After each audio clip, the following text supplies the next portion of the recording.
Tracy, it always helps to have a financial plan, but not everyone does. So how does having a financial plan turn goals into concrete actions? Because it puts your life in one place, Greg. You put everything together, right? And then you say, okay, I'm here. I want to get to here. How do we do that? It's so much easier when we sit down and put everything in one big paper trail. And then clients can see, okay, this is what I'm doing. This is how I get there. Now I have action. And it also helps for life's unexpected bumps if something happens unexpectedly. 100%, right? You know, everyone talks about this emergency fund and no one wants to fill it. But at the end of the day, if COVID taught us anything, stuff happens and you have to have some cash in the coffers to be prepared. So the plan, part of the plan, is to create a liquidity bucket, so to speak, where we have a little extra cash in liquid stuff that, God forbid, you take it. And how much cash do you recommend in that break glass in case of emergency? So I actually am a little loose with that because they say 3 to 6 months, right, of living expenses. But if you have a stock account, worst case is you can sell it. You don't want to, but you can. So let's not stress out so much about that, but let's make sure we have access to something. All right. Well, speaking of stress, how does having a financial plan when you work with your clients remove emotions from decision making? Greg, you know, I'm divorced and I say you shouldn't marry anything. You shouldn't marry your stock portfolio, that's for sure. And having a plan keeps you on track so that you don't emotionally hit the sell button when things start to get hairy, because they might between now and the end of the year. Who knows? And Mike Tyson famously said, you know, everyone has a plan until they get hit in the mouth. Right. So can you talk about when you should change plans? Anytime life changes.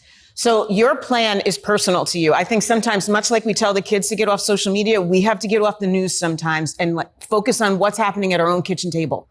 Your plan changes when your life changes. Is there a baby? Is there a job loss? Is there a vision to own a home on the golf course in Hawaii? Whatever that is, that means the plan has to adjust accordingly. They're fluid. They're not in stone. So when you're speaking with clients at Lebenthal, can you just talk me through it? Say it's a first-time meeting. How do you introduce a client or a new client to building a financial plan that's right for them? So interestingly, it's behavioral science more than stocks. So what are your wants, dreams, goals, wishes? What do you need for now in the first 3 years, let's call it? What are your liquidity needs over the next 3 years? What are your needs between now and retirement? And finally, do you have any legacy issues or goals or dreams that you want? Do you want to leave money for the kids so they could buy their first home? Do you want to support the pit bulls after you're gone? I mean, whatever it is, let's think about life in these buckets and then let's build a plan around it. And then how do you marry that to what's going on currently in the stock and the bond market? Yeah, it's challenging, right? Because people are getting nervous. And the dissemination of information these days makes it even worse. You know, and I remember back in the day, we read the Wall Street Journal and folded it in half on the train to work and then didn't hear about it till the next day. So people are edgy. That's why I'm still the slow and steady wins the race girl. There's so many companies that regardless of what happens, you know, I always say you're going to need toothpaste, toilet paper, and Amazon.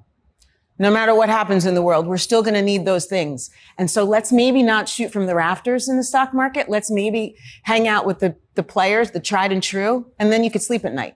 And then finally, speaking of sleeping at night, what's your outlook for 2026? We're almost there. So in terms of fixed income versus stocks, if things are a little bit toppy right now and people see some froth in the market, how much should they have in fixed income versus stocks?